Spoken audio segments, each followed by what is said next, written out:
রক্তের বদলে কি বিচার পাবে পরিবার? অভিযুক্তদের গ্রেফতারে প্রশাসনের উপর বাড়ছে চাপ। ঈদের নতুন জামা বেজালো রক্তের দাগ। মঙ্গলখালীতে দুই ভাইয়ের উপর নৃশংস হামলা। মৃত খালেদ আহমেদ। যেখানে খুশির জোয়ার থাকার কথা ছিল, সেখানে এখন শুধুই কান্নার রুল।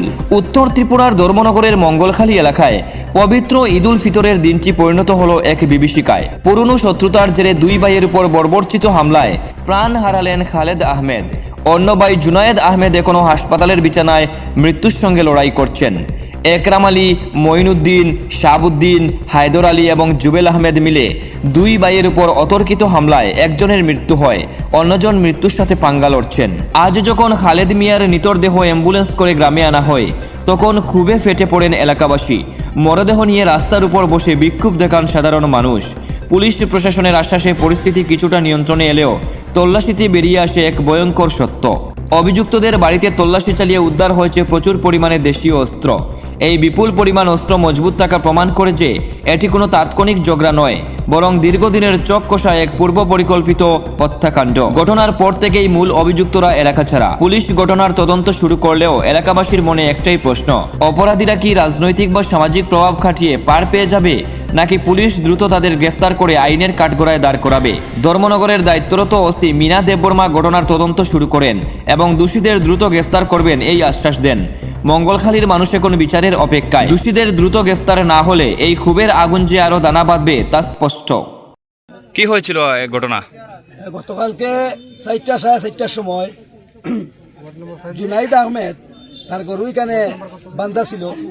সে খবর ভাই এখানের শাহাবুদ্দিন এই গরুটা নিয়ে এখানে আটকে আছে। তারপরে তার গেছে গরুটা না একাভাবে গেছে। যাবার পরে বাড়ির বেটিনতে খালেদরে ফোন করছই যে খালেদ তুমি জলদি আও, তোমার ভাই এখানে গরুনাথ গেছে, এখানে তারা মারতে পারে। এখানে তারা যাবার পরে আমিও গিয়া একটু পরে গিয়া পৌঁছার পরে আমি 10-15 মিনিট মোটামুটি তারা বান্ধা দিয়া, তারা মাত্র দুইজন, খালেদ আহমদ এবং জুনাইদ আহমদ, কোনো আত্মীয় ছিল না তাদের হাতে, খালি হাতে গেছে, শুধু গরুর কুটাটা ছিল। হঠাৎ করে দেখা যায় 15-20 জন মানুষ এখান থেকে থালামিয়ার বাড়ি থেকে বাইরে যাও কুপানি শুরু করছে। প্রথম সেটটা মারছে আকরাম হোসেন জুনাইদ আহমেদের মাথায়, দ্বিতীয় সেটটা মেরেছে খালেদ আহমেদরে জুবেল আহমেদে। আমার চকুর সামনে ঘটনা, আমি মিথ্যা করার কোনো কারণ নাই। আমি গ্রামের একজন প্রতিনিধি, পঞ্চায়েতের উপপ্রধান, আমি যতটুকু পারছি দয়াভোগ করে আমি সরাইয়ের তাম চাইছি, কিন্তু আমার তারা মানছে না। 15-20 জন মানুষে বেদুরভাবে পিটাপিটি করেছে। আমার নিজের হাতে বইয়া তারা গাড়ি তুলিয়া হসপিটাল শিলচার রেফার দেওয়া হয়েছে। শিলচার রেফার দেওয়ার পরে শিলচার যাবার সাথে সাথে খালেদ হোসেন মারা যায়। খালেদ হোসেন মারা যাবার পরে এই বাড়ির অনেক মানুষ উত্তেজনা হয়েছিল, গ্রামের মানুষ উত্তেজনা হয়েছিল।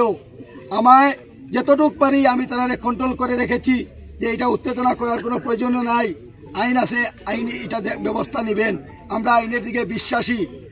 আমার এইটা আবেদন থাকবো আপনাদের মাধ্যমে, এটা যেন প্রচার হয় যে এই যে জুবেল আহমেদ এবং আকরাম হোসেন, শাহাবুদ্দিন, মঈনুদ্দিন, হায়দর হোসেন, মন্ত্রালী ছেলে ফারুক হোসেন, এই যারা খুন করেছে, মার্ডার করেছে, তারার যেন কঠিন শাস্তি হয় আইনের কাছে, এইটা আমি আবেদন জানাই একজন গ্রামের প্রতিনিধি হিসাবে আমার জনগণের স্বার্থে। আপনার নাম? আমার নাম সোনাবর আলী। কোন জায়গায় ঘটনাটা? ঘটনাটা হয়েছে 1 নম্বর ওয়ার্ড, এখানে ক্ষেতের জমিনের সামনে।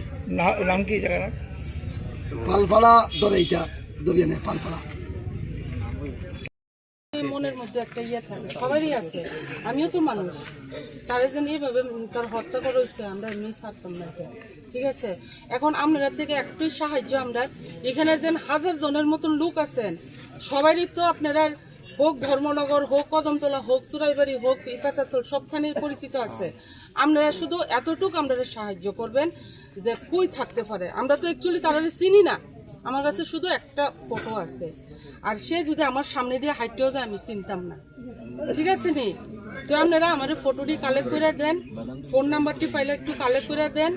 আর ইডি লইয়া সেটা আমি যতটুকু তাড়াতাড়ি পারি আমার তরফ থেকে, আমার প্রশাসনের তরফ থেকে একটা বিন্দু মাত্র এখানে অবহেলা করা হইতো না, একটা বিন্দু মাত্র না। ঠিক আছে, একটা বিন্দু মাত্র এখানে অবহেলা করা হইতো না। আপনারা সাহায্য করেন, আমরা 100-100-র উপরে আছি।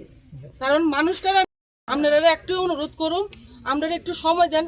আর এখানে আমরা যদি সবাই বইয়া থাকি তাহলে আমার তো কালকে সারারাত্র কাকা একটু কই কালকে সারারাত্র আমরা গেছে গা, ঠিক আছে? আমার কিন্তু অর্ধেক স্টাফ মানে পুরা স্টাফ ওইখানে, ওই আজকে ওইখানেই সব।